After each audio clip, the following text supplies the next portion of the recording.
Today is the last day of our summer 7-day session. It's the 9th of January 2016. And we're going to take up another story from The Hidden Lamp, stories from 25 Centuries of Awakened Women, edited by Florence Kaplow and Susan Moon. And this story is called Lingzhao's Shining Grasses, and again it involves the Pang family. This time, Layman Pang, Mrs. Pang, and Lingzhao, their daughter. There's a little bit more information about Layman Pang. As I said yesterday, he came to an awakening, first awakening, studying with Shuto Shichen, that's Sekito in Japanese. And here's the account of that awakening experience. And he, the term here used in Zen's Chinese heritage for Layman Pang is Pang Yun. The Yun means layman practitioner. Pang Yun met Zen master Shito. He asked him, "Who is the one who is not a companion to the 10,000 dharmas?" Shito quickly covered Pang Yun's mouth with his hand. Pang Yun suddenly had a realization. Who is the one who is not a companion to the 10,000 dharmas? You could say he's asking, who is the one who doesn't rely on the 10,000 dharmas, 10,000 things? Shito covers his mouth with his hand. Pang Yun's mouth.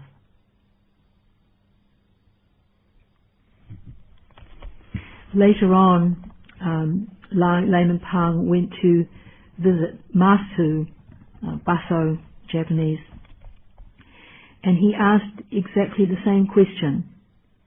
And Matsu replied, "When you swallow all the water in the West River in one gulp, then I'll tell you." And on these words, Pang Yun had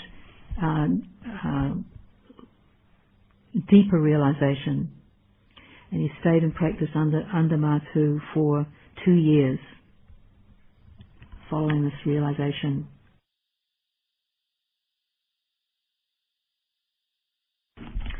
There's just one koan, number 42 in the Hikigan Roku, in which Layman Pang figures, and it's called Layman Pang's Beautiful Snowflakes. At a certain point, Layman Pang went and trained with another master, Yakusan in Japanese, and when he was leaving this particular temple,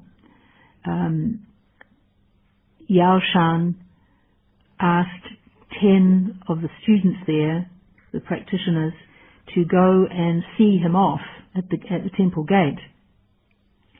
And when they got there, it started to snow. And so Pang Yun pointed to the falling snowflakes and said, "Beautiful snowflakes, they fall nowhere." And one of these 10 students stepped forward and said, "Then where do they fall?" And Layman Pang came up to him and slapped him in the face. And the monk said, the student said, "Even a layman shouldn't be so crude." And then Pang Yun replied, "Though you call yourself a Zen student, old Yama won't let go of you." And old Yama is the Lord of the dead. And then the student replied, "What about you?" And again the layman slapped him and said, "You look, but you are blind. You speak, but you are mute." And then there's a comment from Secho on this. He says, "When Pang first spoke, I would have made a snowball and hit him with it.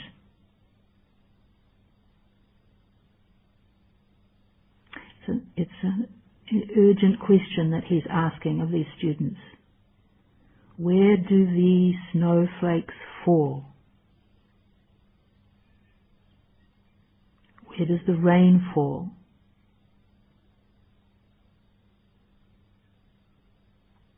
All our suffering comes out of our being unclear on this point.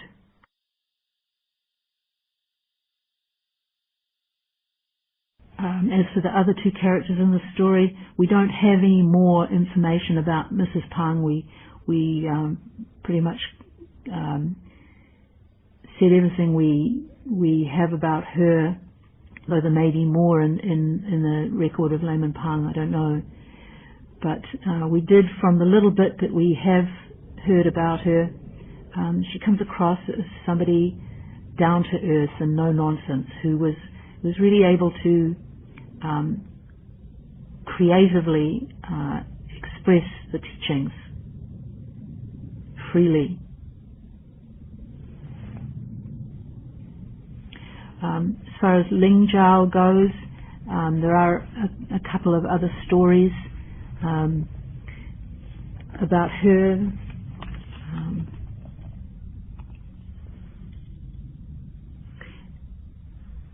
And this one relates to the story we're going to take up today.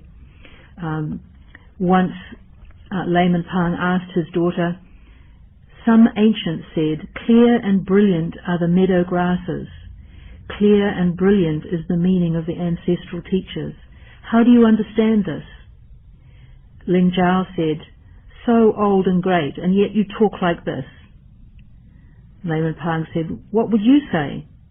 Lingzhao replied, 'Clear and brilliant are the meadow grasses. Clear and brilliant is the meaning of the ancestral teachers.' Layman Pang laughed.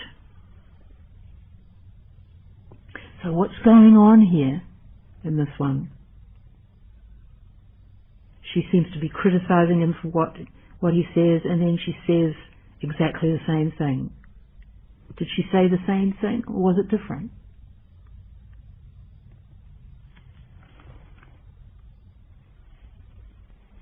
There's another story in the Hidden Lamp about Lingzhao that we've actually looked at in Taisho and Sesshin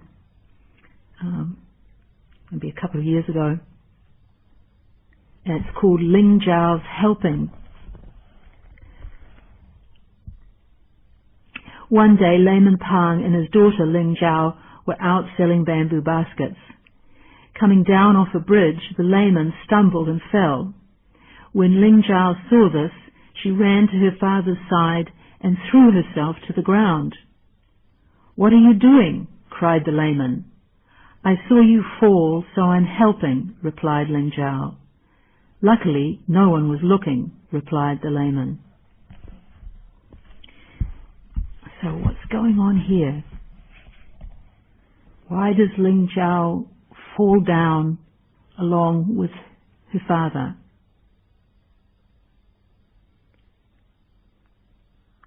And what does he mean when he says, "Luckily no one was looking"? Was he embarrassed about what Lingzhao was doing? It certainly was pretty strange. Actually, she's giving a beautiful demonstration here of how to help.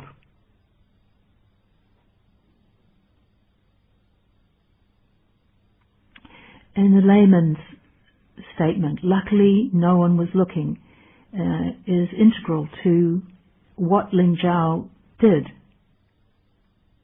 the way in which she was helping.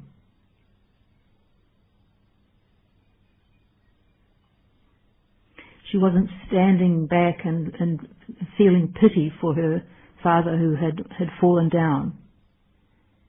She got in there, right beside him. When Layman Pang says, "Luckily no one was looking," He's really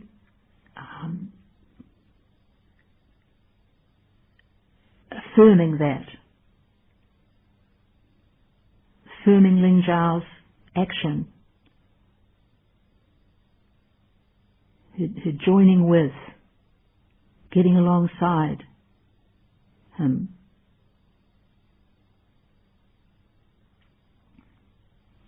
So often we judge, we stand back and we pass judgment on what's going on. We do that with others, and we certainly do it with ourselves when we fall down.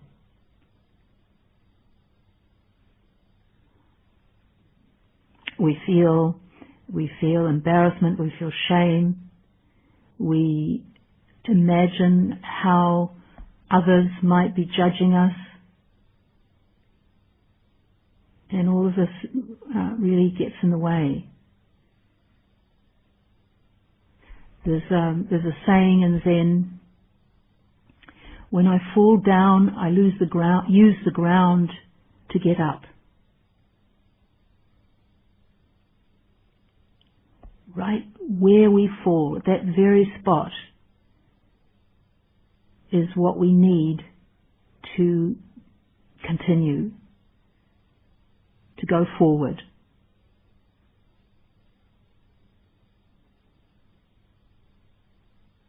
Our judgments often come out of preconceived ideas we have about how things should be. They come out of our opinions, our conditioning.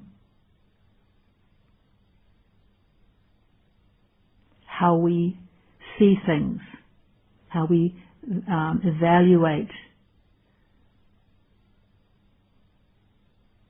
I shouldn't be falling down. What if layman Pan had thought, oh, I'm an enlightened layman, I shouldn't fall down, I shouldn't trip, I must have been unmindful and not seen that bump in the bridge that I was crossing. Oh, terrible. It's just one way of seeing what happened.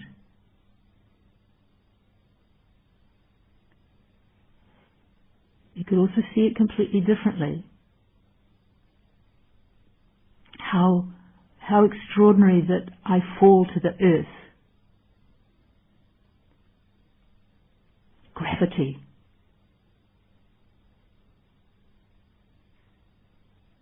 One cosmologist describes gravity as or that we could see gravity as being like like cosmic love, the thing that holds everything together.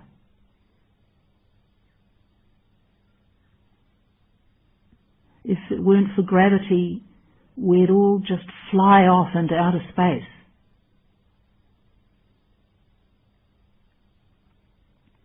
Thank goodness for gravity. Thank goodness for that pull that holds us to this globe. That is proof of our being of the earth. There's the Rainer Maria Rilke poem about gravity. It's called Knots of Our Own Making.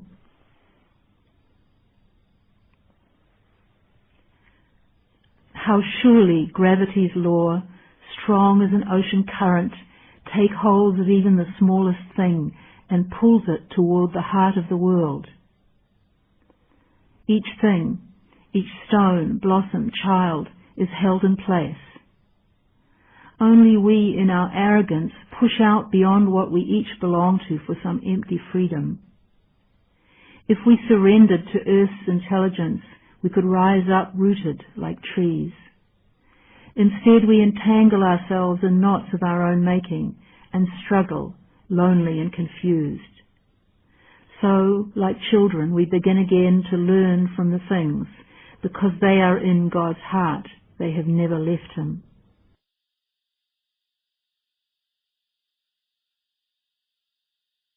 falling down is something that scares us.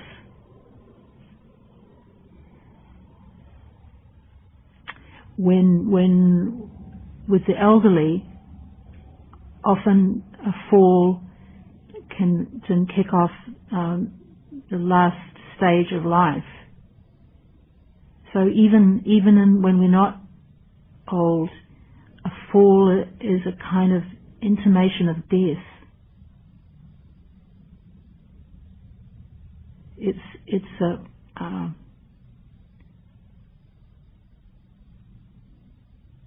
It's a reminder that we're impermanent, that we're not infallible. So we miss the wonder.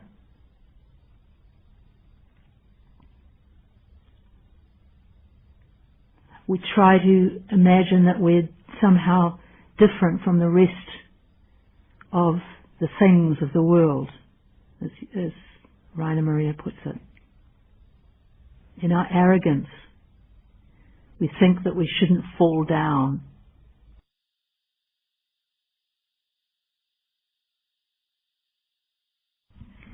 Now we turn to our story, our main story.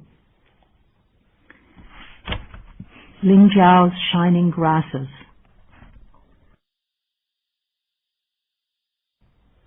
Layman Pang was sitting in his thatched cottage one day, studying the sutras. Difficult, difficult, difficult, he suddenly exclaimed, like trying to store 10 bushels of sesame seed in the top of a tree. Easy, easy, easy, his wife, laywoman Pang, answered. It's like touching your feet to the ground when you get out of bed. Neither difficult nor easy, said their daughter Lingzhao.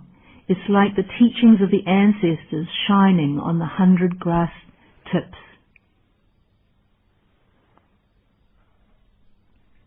Neither difficult nor easy. It's like the teachings of the ancestors shining on the 100 grass tips. So we get three presentations here from husband and wife and daughter. First we have layman Pang, who exclaims, difficult, difficult, difficult, like trying to store 10 bushels of sesame seed in the top of a tree. Who hasn't felt this? Who hasn't exclaimed to themselves at different times, difficult, this is difficult. Sesshin is really hard. Life is really hard. It isn't easy being a human, being alive. We suffer. We struggle.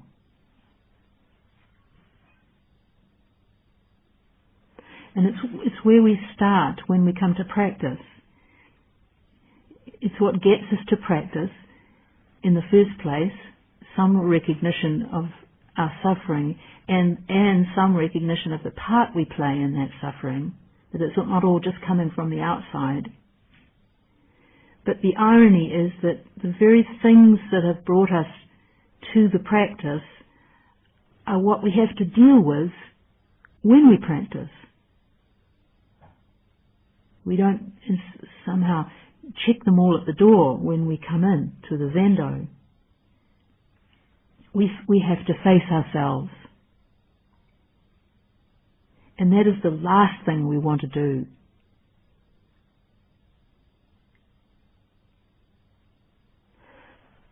At a certain point in my first 7-day sesshin, I was just sort of bowled over by the enormity of the task. Really just seeing the strength and pervasiveness of the ego like a light was shined on it. And it felt really quite overwhelming. It felt like I had in front of me the labours of Hercules to undertake.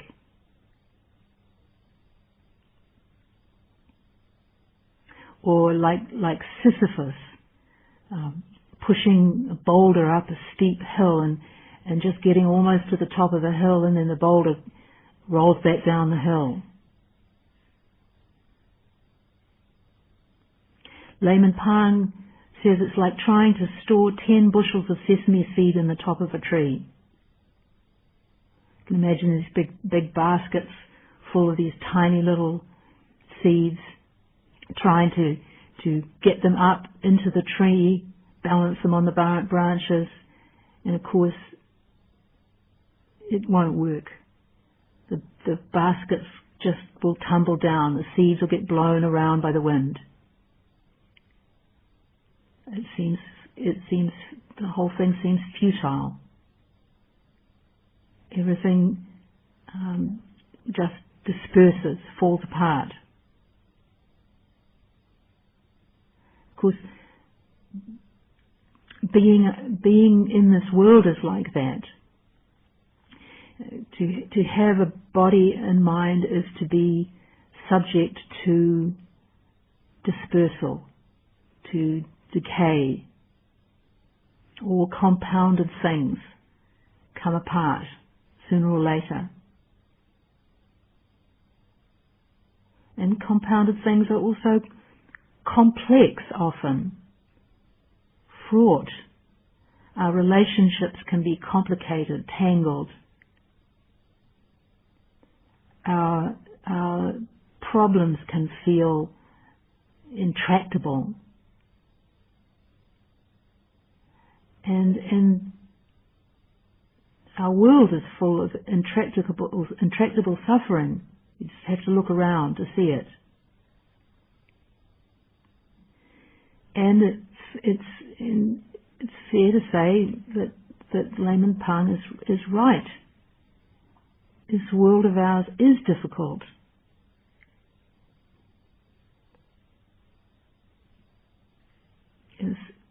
There's difficulty inherent in living in this world. Even the Buddha had to deal with all kinds of difficulties.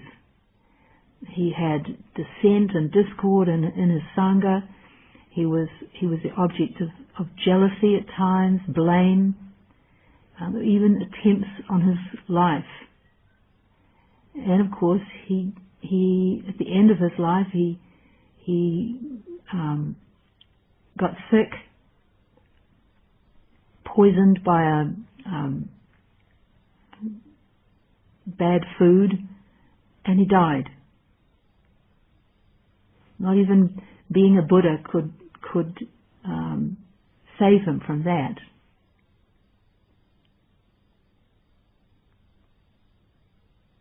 The thing is that if we just only see things from this perspective, if we only see the limitations, the edges of things, you could say going back to our quantum metaphor, if we only see the particle nature of phenomena, then it can lead to depression, paralysis, despair, suicide even. It can make everything we do seem like it's not worth it.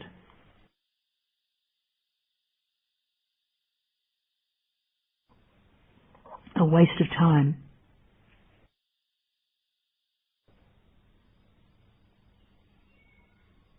Mrs. Pang says something very different. She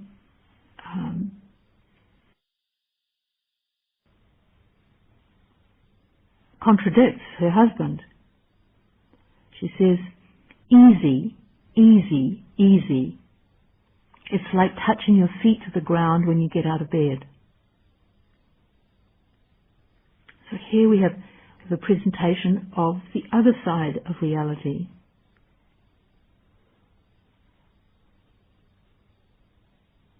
That everything is right here, now.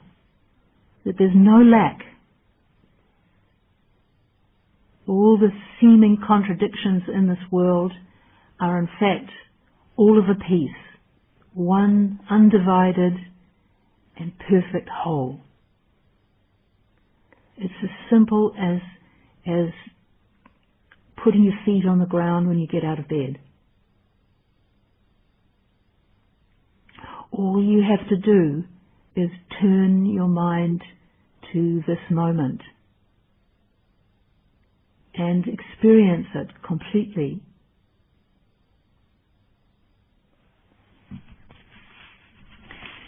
Is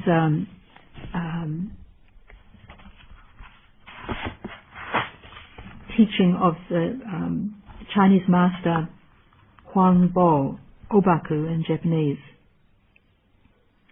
He says, this pure mind, the source of everything, shines on everything forever and with the brilliance of its own perfection. But people of the world do not awake to it, regarding only that which sees, hears, feels and knows as mind. Blinded by their own sight, hearing, feeling and knowing, they do not perceive the spiritual brilliance of the source substance. If they would only eliminate all conceptual thought, in a flash that source substance would manifest itself like the sun shining through the void and illuminating the whole universe without hindrance or bounds. Therefore, if you students of the way seek to progress through seeing, hearing, feeling or knowing, when you are deprived of your perceptions, your way to mind will be cut off and you will find nowhere to enter. Only realize that though the real mind is expressed in these perceptions, it neither forms part of them nor is separate from them. You should not start reasoning from these perceptions, nor allow them to give rise to conceptual thought. Yet nor should you seek the one mind apart from them, or abandon them in your pursuit of the Dharma. Do not keep them or abandon them, nor dwell in them, nor cleave to them. Above, below, and around you, all is spontaneously existing, for there is nowhere which is outside the Buddha mind.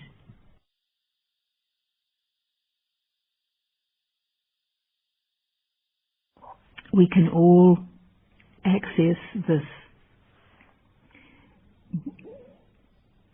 unbounded Buddha mind if we drop our thinking, if we drop our reasoning. It's possible for us. So we're a realm of oneness.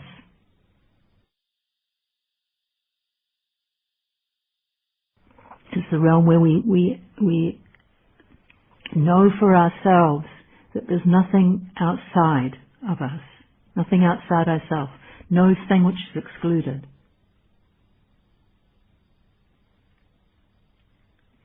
Even just the tiniest little taste of this can strengthen our faith enormously and give us more steadiness in the practice.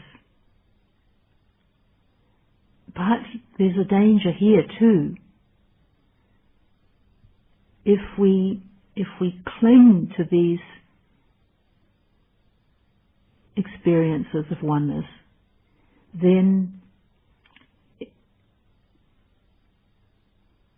can be a real problem. We try to get back to that sense of ease that is so wonderful, which comes with this experience of our wave-like nature, our connectedness to everything. In Zen, there's getting stuck in in oneness and in emptiness is actually described as being a devil's cave. In the Harmony of Relative and Absolute, we say to experience the Absolute is not yet enlightenment.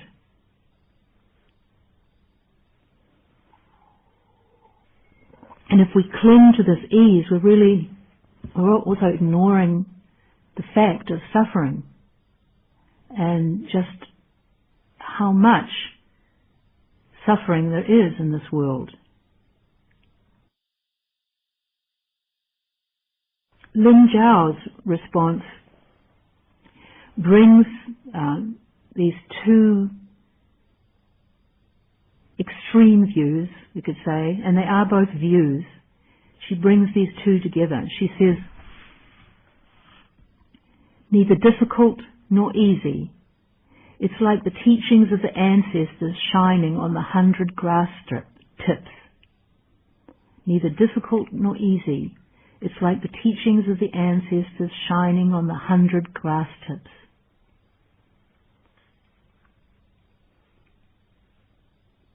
You can imagine that Lingzhao might have spent quite a lot of time out on the plains gathering bamboo and other fibers for making her baskets. And she would often see these fields of grass, like a golden sea moving in the wind. Grasses never stop moving. They're constantly shifting and changing as the breezes pass across them.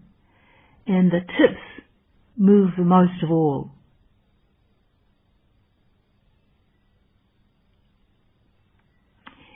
Grasses moving in the wind, it's a beautiful embodiment of the emptiness of form. Yes, there's a form there, but it's constantly changing, constantly moving. You can't grasp the shape of that field of grass because it's always in movement, flowing. Sometimes in Zen literature, grasses are used as a metaphor for phenomena, the things of this changing world. Because everything is actually like that grass. It's just often not quite so easy to see that everything in this phenomenal world is moving and shifting and changing.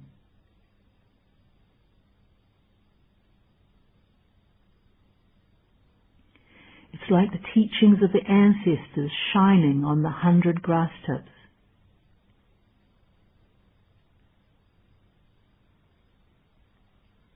The 100 grass tips are all the different forms that our life takes. Now we're at work, doing our job. Now at home, being a parent or a spouse. Now we're having to deal with the phone company or somebody asking for money at the door. Now it's dealing with a difficult person at work. Demands of the family.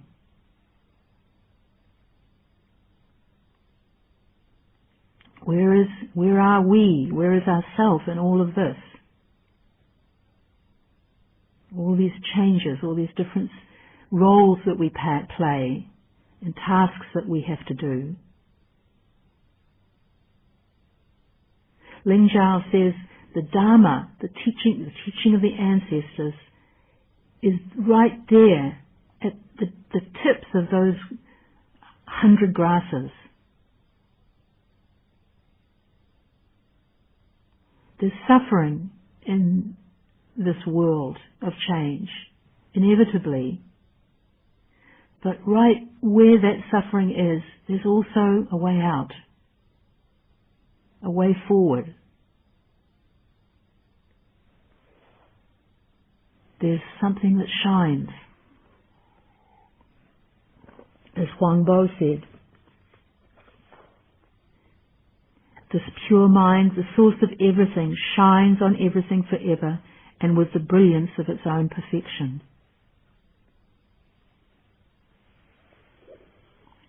Not easy, not difficult. We get caught up in our ideas about ease and difficulty. But in truth, it's neither and it's both.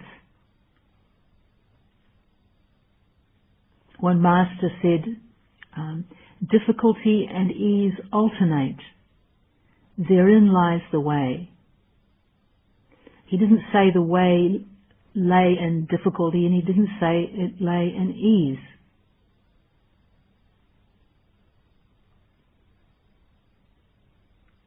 We have to give up both and join with whatever is arising.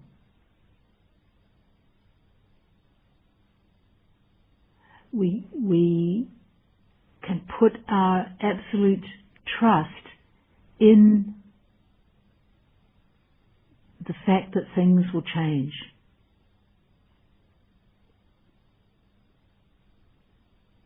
None of it is permanent. None of it defines us. None of what happens to us defines us.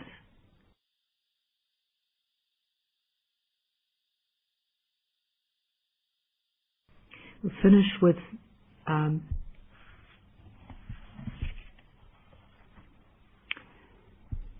poem from Rumi. His full name is Jalaluddin Rumi, and this is from the Essential Rumi, translated by Coleman Barks and others. Say, I am you. I am dust particles in sunlight. I am the round sun. To the bits of dust I say, stay. To the sun, keep moving. I am morning mist and the breathing of evening. I am wind in the top of a grove and surf on the cliff. Mast, rudder, helmsman and keel. I am also the coral reef that they founder on. I am a tree with a trained parrot in its branches. Silence, thought and voice. The musical air coming through a flute. A spark of stone, a flickering in metal. Both candle and the moth crazy around it. Rose and the nightingale lost in the fragrance.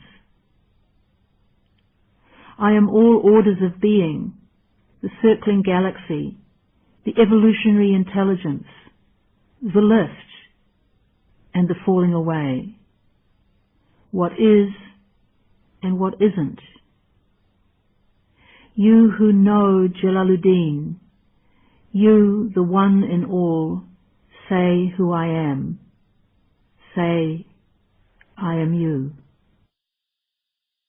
We'll stop there and recite the 4 vows.